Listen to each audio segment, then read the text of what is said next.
eo afaka va ianao eo afaka va ianao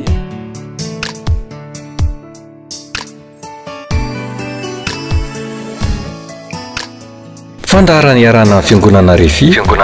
androndrakely dia faly indray isika ry rahalasy anabavy tafaraka eto amin'ity fandaharana teo afaka va ianao ity eto amin'ny fahita lavitra zay hiarahantsika ity ary faly ny tenako miaraka aminareo rehetra amin'izao fandaharana izao ary manonona ny fiadanan'i Jesosy Tompo ho amintsika tsiraray avy isa-tokantrano any ho amintsika jiaby ane ny tompo ny tenako zay miaraka aminareo eto moa androany mitory ny tenin'Andriamanitra amintsika amin'ny alala zao fandaharana izao dia ny mpitandrina Rakotomalala François Régis mitandrina ny fiangonana Rema Fanafana International avy any Feneriva Tsinanana ka dia miarahaba antsika rehetra ihany koa ao anatin'izany rehetra izany ary mirary ny fahasoavan'Andriamanitra ho amintsika tsiraray avy amin'izao fanombohantsika ny fotoana izao satria an'Andriamanitra ity fotoana ity dia manasanao zay any tokantrano any ny tenako ho antsika tsiraray avy amin'ny toerana misy antsika rehetra hiaraka hivavakantsika anondrika ny lohantsika eo anatrehan'Andriamanitra hivavaka ho an'ny fandaharana sy ny fotoana rehetra eto isika hivavaka isika tompo ry Andriamanitra rainay tsara indrindra azy any an-danitra mbola misaotranao amin'ny anaran'i Jesosy izahay noho ny fahasoavanao sy famindramponao lehibe nomenao ity tombon'andro androany ity Andriamanitra hiarahanay mandre ny afatry ny teninao mandray fampianarana ary mahazo vavaka ihany koa hitsofana rano ny tokantrano ny fiainany tsiraray avy amin'izao andro ny fahavelomana izao apetraka mba mifitarianao fanahy masina zay rehetra ataonay eto androany ny teninao zay ambara eto ny olona rehetra zay mieno ny afatrao sy mijery ny fahita lavitra amin'ity androany ity ho amin'izy ireo any amin'ny fahasoavanao ho tahina ny teninao ambara eto hitondra vokatra tsara ho amin'ny fanjakanao Andriamanitra ary ho amin'ny olona rehetra ary ny fanaratsy de foananay amin'ny anaran'i Jesosy efa tsy hanan-kery amin'ny tsiraray avy ho voninahitra Andriamanitra irery ihany amin'ny anaran'i Jesosy nanaovana izao vavaka izao misaotra tompo amen ry rahalasy anabavy amin'ity androany ity azy dia fifaliana ho ahy ny amaky aminareo ny tenin'Andriamanitra zay hitondrana fampianarana sy fampahirezana eto mino fa amin'ny alalany zao afatra ambara eto zao androany dia hanokatra ny masom-panahanao Andriamanitra ary hiasa amin'ny fiainantsika tsiraray avy isam-batan'olona isa-tokantrano isa raha misy baiboly ao aminao ao tokantrano ao dia hovakiko aminareo ny tenin'Andriamanitra arak'izay voasoratra ato amin'ny bokin'ny Josoa toko faha-efatra amby roapolo ny 14 sy ny 15 novakitsika ary hovakiko aminareo koa ny 9 anankiray eo amin'ny 14 amby roapolo de izao no voalazan'ny tenin'Andriamanitra amin'ny anaran'i Jesosy manao hoe vakitsika manomboka amin'ny 11 anao io tenin'Andriamanitra io hoe Josoa toko faha-efatra amby roapolo de ozy izy manao hoe ary nita any Jordana ianareo ka nakany Jeriko dia niavy taminareo ny mponina tany Jeriko mba amin'ny Amorita sy ny Perizita sy ny Kananita sy ny Etita sy ny Girgasita sy ny Vita ary ny Jebosita ka natolotro teo an-tananareo ireny dia nampandeha amiko teo anoloanareo ny fanenitra izay nandroaka azy teo anoloanareo dia ny mpanjaka roa tamin'ny Amorita fa tsy tamin'ny sabatrao na tamin'ny tsipikanao ary nomeko tany izay tsy nasainareo ianareo sy tanàna zay tsy naorinareo ka dia noho natao ianareo ary ny inana ny avy tamin'ny tanim-boaloboka sy ny tanin'oliva izay tsy nataonareo ianareo koa ankehitriny mahatahoran'i Jehova ka manompo azy amin'ny fahitsiny sy ny fahamarinana ary ario ny Andriamanitra zay notompony nirazanareo tany an-dafin'ny ony sy tany Ezipta ka manompo an' Jehova nefa raha tsy sitrakareo ny hanompo an' Jehova de fidinareo anio ary zay hotomponareo na ny Andriamanitra zay notompony nirazanareo tany an-dafin'ny ony na ny andriamanitry ny amorita zay ponina teto amin'ny tany honenanareo fa raha izao sy ny ankohonako kosa dia anompo an Jehova izahay. 5:7 dia hoy ny vahoaka tamin'ny Josoa,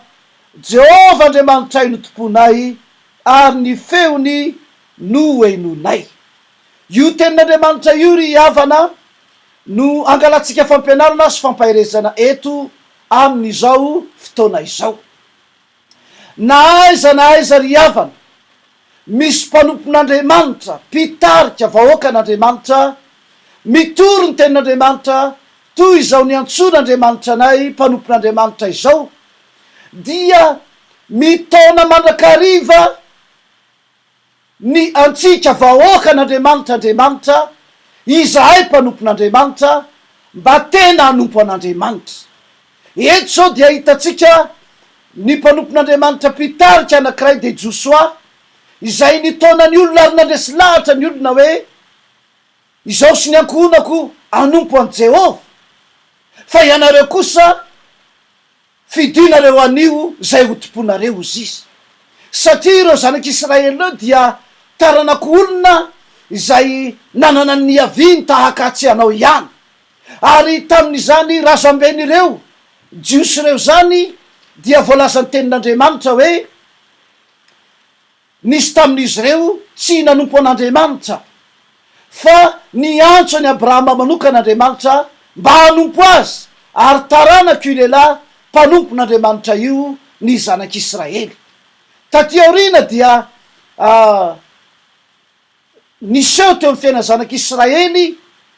ny fiatahana mihitsy tamin'izany fanompona an'andriamanitra zany, ny ala tsy nanompo an'andriamanitra izy. Ary ho an'ny olona zay mamaky ny baiboly dia tena mahita tokoa fa tsy indray mandena indro ny olona no ny ala tamin'ny fanarahana an'andriamanitra. Any amin'ny bokyny Malaka 3 zao dia mitantara ny baiboly hoe efatra amin'ny andro nirazanareo ozy izy no tsy nitandremanareo ny didiko fa nialanareo taminozy, miverenina amiko ozy Andriamanitra de mba hiverina aminareo aho. Zany hoe miala amin'ny fanarahana an'andriamanitra ny olona.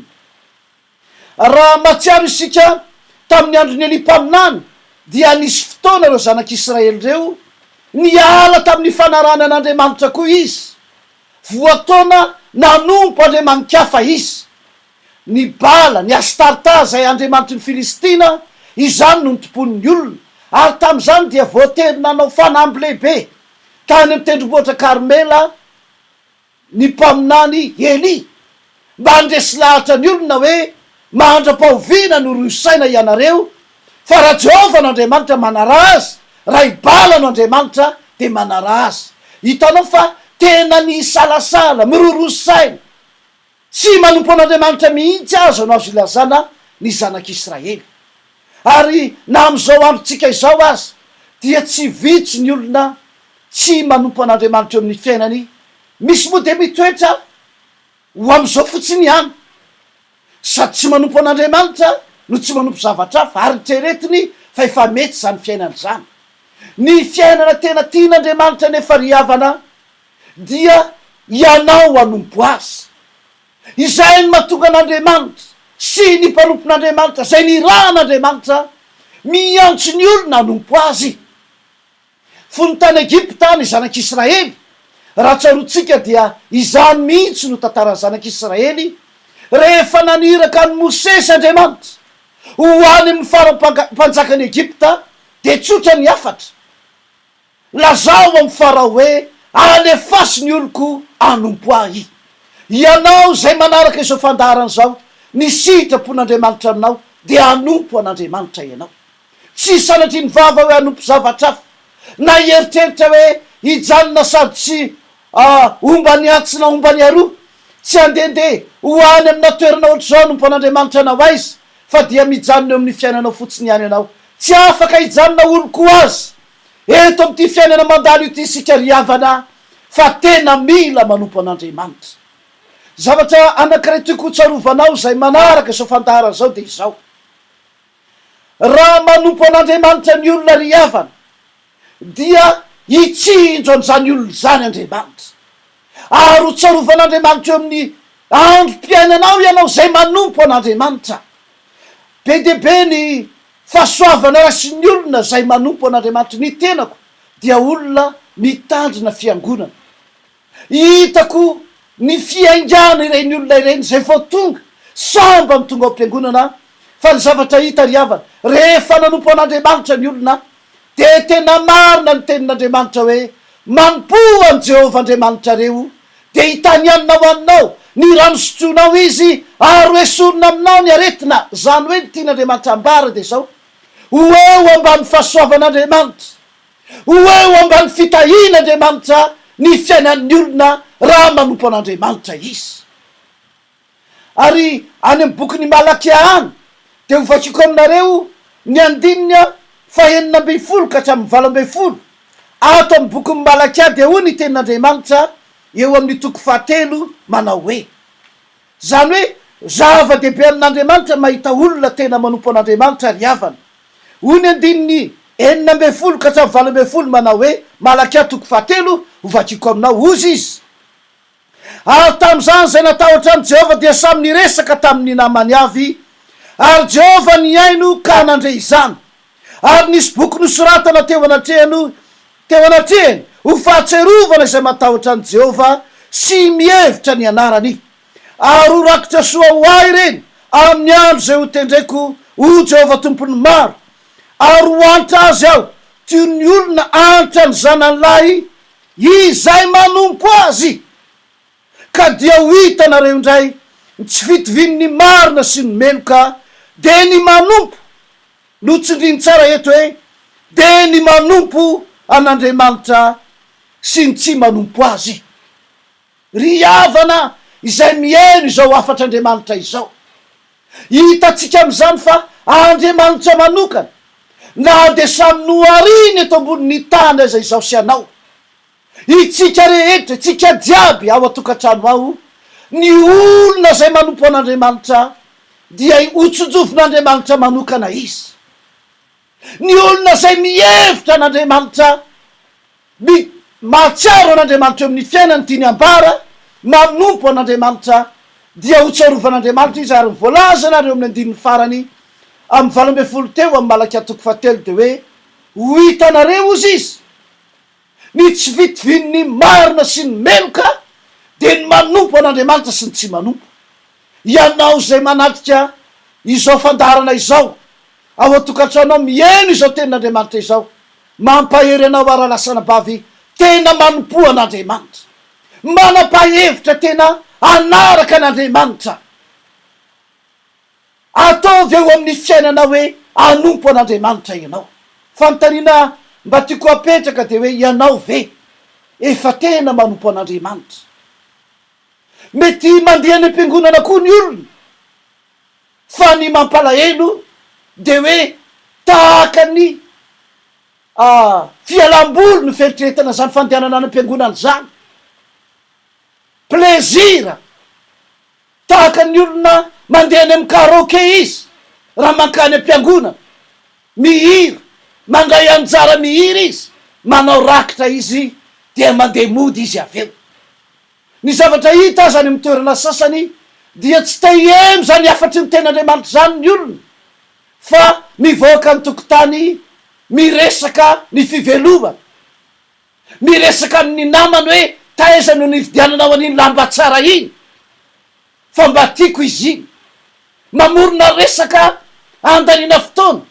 ka mifandona hoe do miary efa tonga ny amenna raha mifarana ny toroteny rapasy. Fa androany de mitonanao tena manompo an'andriamanitra ianao, mitadiava an'andriamanitra eo amin'ny fiainanao ianao, fa izao andro avelomako sy avelomanao zao no fotoana tokony hanompotsika an'andriamanitra, izao no andro akasitrahana ho ny baiboly. Ny fiangonana refi dia manao vavaka fanafana ho an'ny olona zay tonga manompo an'andriamanitra ao. Ary rehefa mitory zany fanafana zany izahay dia maro be tokoa ny olona ry havana no te ho afaka izy, maro be ny olona no te atsapa hoe te ho tahin'andriamanitra ny fiainana. Fa zao ny zavatra ambarako aminao, andriamanitra zay tompon'ny fanafana Andriamanitra zay tompony fitahina tadiavinao io, izy zay niantso anay ho mpanompo, izy no tompony famonjena, ary izy nefa nilaza fa izay manompo azy no avany.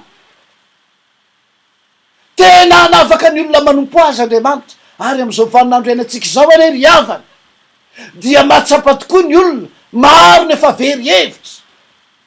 hoe ahoana no hiafarana sy ny sisa. Ao amin'Andriamanitra ihany no misy fanantenana sy famonjena ry havana. Izy no loharan'ny fanafahana, ny mpanompon'Andriamanitra tahaka sy izay mitory amintsika dia fitaovana nataon'Andriamanitra hivavaka ho anao izahay, araka voalaza amin'ny Paoly hoe mpiara-miasa amin'Andriamanitra izahay. Fa io Andriamanitra zay torina aminao sy ambara aminao io, mila manompo azy ianao. Androany ao anatin'izao toroteny zao dia mba te hiresaka aminareo fo iaho hoe ahoana moa zany atao hoe manompo an'Andriamanitra zany. Ampy ve le mankany am-piangonana, efa ampy ve ilay manao vavaka izay mety ataon'ny olona tsiraray avy. Fa raha tao anatin'ny fanompoko an'Andriamanitra ry havana dia mahita fa ny olona tena antsoina hoe manompo an'Andriamanitra dia mampiseho eo amin'ny fiainany mihitsy hoe tena manompo izy. Raha mijery ny fiainan'i Jesosy isika ao amin'ny bokin'ny Filipianina 4 manompoka amin'ny 15 dia nampianatry Paoly hoe nanao ahoana ny fanompon'i Jesosy. Izy moa no tompontsika izay atao hoe fitaratra angano ilazana azy. Ny apôstôly Paoly dia niteny ny Koritianina 1:1 amin'ny 1 manao hoe manahafa tahaka ny anahafako an Kristy. Na dia ny apôstôly Paoly ary zany dia nametraka an Jesosy ho fitaratra, ary zay no natonga andro any ny safidy ny Filipianina 2 manomboka amin'ny 15 ka hatramin'ny 20 zay milaza ny amin'ny fanompony Jesosy. Ho fitiniko moa lay andiny tsoratra masina milaza manao hoe aoka ozy ho ao aminareo zao saina izao izay tao am Kristy Jesosy ko, fa na dia aleo vakiko vetivety aza aminareo le izy sao dia manao tsenjery eto ka misy diso dia manjary tahaka ny olona mitelikafatra. Filipianina 2 manomboka amin'ny 15 de ozy izy manao hoe aoka ho ao aminareo zao saina izao izay tao am Kristy Jesosy ko, izay na dia nanana ny endrik'Andriamanitra aza de tsy nataony zavatra ho fikirina mafy ny fitoviana amin'Andriamanitra,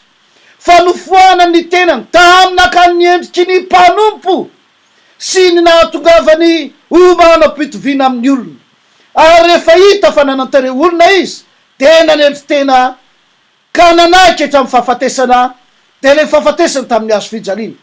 Koa izany no nanandratan'Andriamanitra azy indrindra sy nanomezana azy ny anarana zay ambony noho ny anarana rehetra, mba ho amin'ny anaran'i Jesosy no andeoliany lohalika rehetra na any an-danitra na ety an-tany na any ambanin'ny tany sy anaken'ny lela rehetra, fa Jesosy Kristy no tompo ho voninahitr'Andriamanitra ray. Rehefa tonga teto an-tany Jesosy tao amin'ny endrik'Andriamanitra, tao amin'ny fitoviana amin'Andriamanitra, fa voalaza amin'ny Baiboly hoe naka ny endriky ny mpanompo izy, tonga manam-pitoviana aminahy sy anao izy. Lasa tahaka atsika zao mihitsy Jesosy, ary zany moa no natonga amin'ny jiosy tsy netinino azy hoe ho zanak'Andriamanitra, satria tonga tetỳ an-tany tokoa Jesosy araka ny nambarany hoe efa tonga ny zanak'olona hitady tsy hamonjy ny very. Tao anatin'izany endrik'Andriamanitra zay nananany sy fitoviana amin'Andriamanitra zany, na de tao aminy ary zany rehefa teo amin'ny fanompona izy dia nofoanany ny tena no ny tenin'Andriamanitra tamin'ny nangalany ny endriky ny mpanompo sy ny nananany fitoviana amin'ny olona. Ary rehefa nanantareo olona izy de voalaza ny tenin'Andriamanitra hoe nanery tena izy, nanaiky ny sitrapon'Andriamanitra raha izy, ary isany lehibe indrindra tamin'izany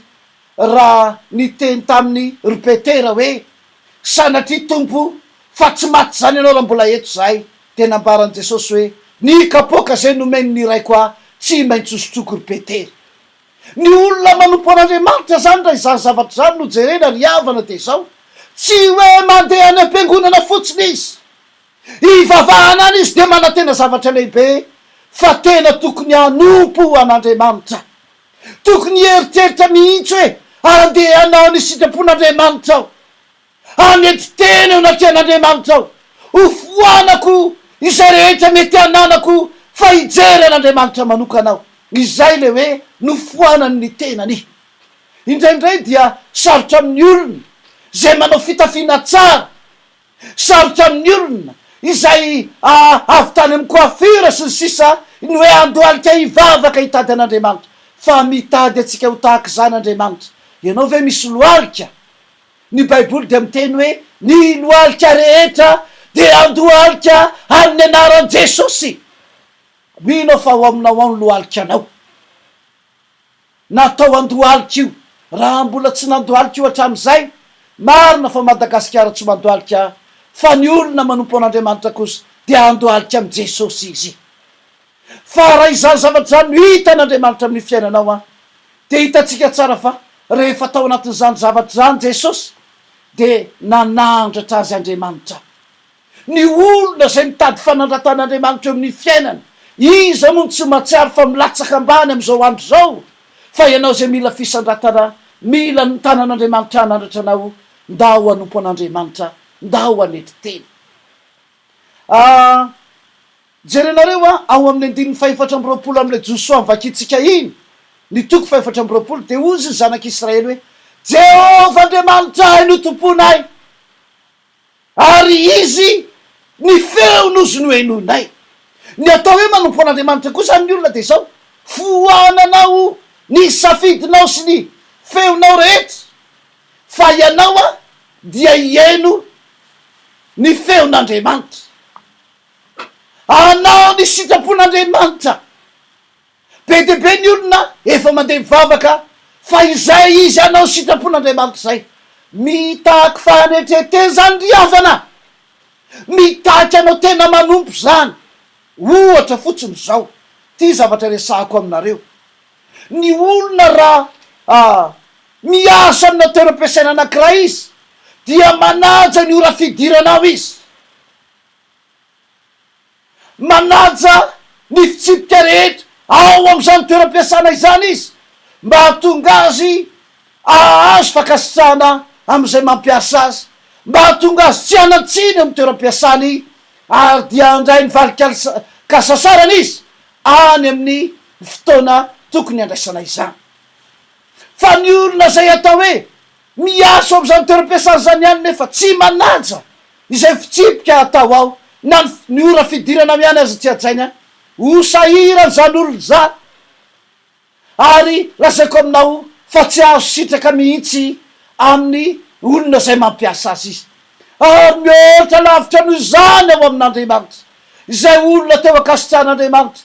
te ahita ny fanafan'Andriamanitra, te ahita ny fitahin'Andriamanitra, de mila tena manompo an'Andriamanitra amin'ny fahitsiana sy ny fahamarinana ho Josoa mpanompon'Andriamanitra. Ary ao anatiny zao fampianarana hoetiko amintsika zao dia te anambara aminareo aho hoe matetika izay mpanompon'Andriamanitra, ary zany mihitsy moa no antony zao fandarana izao, te hivavaka ho anareo mihitsy izahay. Fa ty zavatra ambarako aminao, so de mba tokony hanompo an'Andriamanitra anao efa nivavahana io, satria manontany tena ny olona indraindray hoe maninona raha efa nivavahana, efa nanantonandreo mpanompon'Andriamanitra manao vavaka fanafana, manao délivrance reo fa mbola tsy misy fiovana amin'ny fiainako. So de mba tokony tena hanompo an'Andriamanitra anao io. Za dia mijoro vavolombelona aminareo fa rehefa tena manompo an'Andriamanitra ny olona, hitsotra eo amin'ny fiainan'ny olona ny tanan'Andriamanitra, ho moramora kokoa ny tondra fanafana ho anao. Io Andriamanitra io raha lasa rabafy tena manafaka izy. Ary zany natonga an' Jesosy nambara ny Galatiana toko 5 amin'ny 1:1 vakio baibolinareo antranao manao hoe ho amin'ny fahafahana nanafahan Kristy atsika, ka tomoera tsara fa aza mety azony zoga fanandevozana intsony, natao afaka ny olona maty teo amin'ny azo fijaliana ny tompo hitondra famonjena sy fanafahana ho antsika efa nitsangana tamin'ny maty izy ho vavolombelona amitsika fa izy tokoa no mpamonjy izy no mpanafaka fa maninona ny olona ny vavana nefa mbola tsy afaka so de tokony hanompo an'andriamanitra tompoko so de tokony hanapa-kevitra hiala am'izay zavatra hafa no tompoina fa tena hanompo an'andriamanitra raha mivavaka ianao kanefa mena kosy na mandrava sarotra ny fiarovana ao an-tranonao tsy mbola tena ao amin'andriamanitra ny fiainany zany fa ny olona manana an'andriamanitra eo amin'ny fiainany iliavana dia jesosy velona izy reriany no ao amin'ny fiainany zany olona izany izany ne matonga ny bokyny Hebreo toko 7 riavana amin'ny 19 milaza manao hoe hiala amin'ny asa maty isika ka hanompo an'andriamanitra velona antony nananganana an' jesosy tamin'ny maty tsy hanompo ny olona ny ampasana ianao fa hanompo andriamanitra velona ianao ho farahanako zao tenin'andriamanitra izao hivavaka ao anao androany raha tapa-kevitra anao tena hanompo an'andriamanitra amonjy anao mihoatra no zay ny eritreretinao mihoatra no zay ny everinao sy nangatahanao mihitsy ny famonjena sy ny fanafana ho ataon'andriamanitra amin'ny fiainanao ka dia ho faranako ny tenin'andriamanitra mialohan'ny ivavahako anareo moa dia te anentananareo aho ny fiangonana refi rema fanafana international zay soloko tena eto androany dia manao fitaopovavahana lehibe zay anasanatsika rehetra hiarahantsika manompo an'andriamanitra ary am'izany de tsy adiny mihitsy fa isy vavaka fanafana ho fanapahana ny oziny fanafana anao am'izay rehetra mampahory anao ny alady maraina amin'ny fitora sasany ny alady maraina ihany koa amin'ny folo ary ny alahady avy misakafo manomboka amin'ny ray ora sasany ireo fotoana ireo ny alahady ary ny atalata sy ny alakamisy isaky ny amin'ny ray ora sasany atoandro izy vavaka fanafana lehibe atao am'izany izy fiarahana manompo an'andriamanitra arak'izay nambarako anao androany amin'izany de manasana ho tonga amin'izany ny tenako fa tena asoanao zany manaray ilay fanompona an'andriamanitra ianao fampianatra anao izay mpanompon'andriamanitra hitaridarana anao am'izany asa fanompona izany fa androany ao anaty zao fandarana izao de hivavaka ho anao zay nandre ny afatry ny tenin'andriamanitra ao anafaka anao andriamanitra anasitrana anao izy raha marary ianao ary na inona olana eo fiainanao androany de mino fa jesosy no mpamonjy izy no mpanafaka raha izy no manafaka anao de ho afaka tokoa ianao ny tenin'andriamanitra ary ny tenako de hivavaka ho anao manokana amin'ny mampanopin'andriamanitra am'izao famarana fandarana zao hitanao andriamanitra asandrato ary ny tananao a hivavaka tsika hoan'ny tenin'andriamanitra ho anao manokana zay nandre ny tenin'andriamanitra hivavaka tsika tompoko misaotra anao zay andriamanitra afaka nandre ny afatry ny teninao tamin'ity androany ity ary misaotra anao ampanomponao ny taona ireto rahalahy anabavy reto anompo anao tamin'ny alala ny fanambarana ny soratra masina teto androany ary mivavaka ho azy ireo aho na inona toerana misy azy na aiza misy azy androany na inona zava-misy amin'ny fiainana tsy misy miafina aminao izany andriamanitra ary amin'ny mampanomponao aho de mifona ho azy aho sokafo ny masom-panahana andriamanitra iangany anompo anao manompoka androany ary ho foanako ny herin'ny maizina ny hery fanamaloto satana fahavalo hiala eo amin'ny fiainany manompoka androany amin'ny anarany jesosy zanak'andriamanitra velona vonjena ity olona ity afana izy ary anareo ry fanaratsy didiko amin'ny anarany jesosy ianareo miala eo amin'ny fiainany eo ary na inona aretina na olana misy eo aminy foanana amin'ny anarany jesosy zany androany ho anao zay vavana eto androany raiso ny fanafana ho aminao aneny fanafana andriamanitra ary misaotra anao andriamanitra fa efa manafaka azy ianao ny nofiratsy rehetra ny aretin-dratsy rehetra ny olana ara-piainana rehetra miala am'ty olona ity amin'ny anarany jesosy zanak'andriamanitra velona misaotra andriamanitra tahina koa any ny teninao zay nambara teto hitondra vokatra tsara ho ampony izy ireo amin'ny fiainany manokana anompony anao Andriamanitra ary na iza na izy tapa-kevitra anompo an'Andriamanitra anavaka azy any anao tompo amin'ny anaran'i Jesosy Kristy no angatahana izany. Halleloia, amen. Ka dia izay no afatry ny ten'Andriamanitra raha lasa nabavy inoko fa manana anjara tandrify avy amin'ny tompo ianao tamin'izay afatry ny teny nambara teto zay ny fiadanan'i Jesosy aneo amintsika rehetra any tokantrano any. Averika ny filazana izay nomeny ny fiangonana refiantsika eto ny talata sy alakamisy isaky ny amin'ray ora sasany atoandro dia misy fotoam-pivavahana lehibe eny amin'ny fiangonana eny Androndrakely manasanao tongava. Fotoana iarahana manompo an'Andriamanitra zany ary andraisanao vavaka fanafahana ary ny alahady maraina amin'ny fitora sasany, alahady maraina amin'ny folo, zany hoe indro miditra ny maraina ny alahady eny Androndrakely ary ny atoandro avy misakafo kosa amin'ny ray ora sasany manomboka fotoan-dehibe. Isy vavaka fanafahana lehibe ho anao hatrany amin'izany amin'ny alahady zao dia tena manasanao aho fa tena hitondra fahasoavanao anao ny fahatongavanao any. Ka dia mirary ny fitahin'Andriamanitra ho tsika rehetra. Izay ny fotoanantsika teto androany ka dia samy hotahin'Andriamanitra tompoko amin'ny manaraka indray. Fiadanan'i Jesosy ane ho amintsika rehetra, samy hotahin'Andriamanitra. Teo afaka va ianao? Teo afaka va ianao?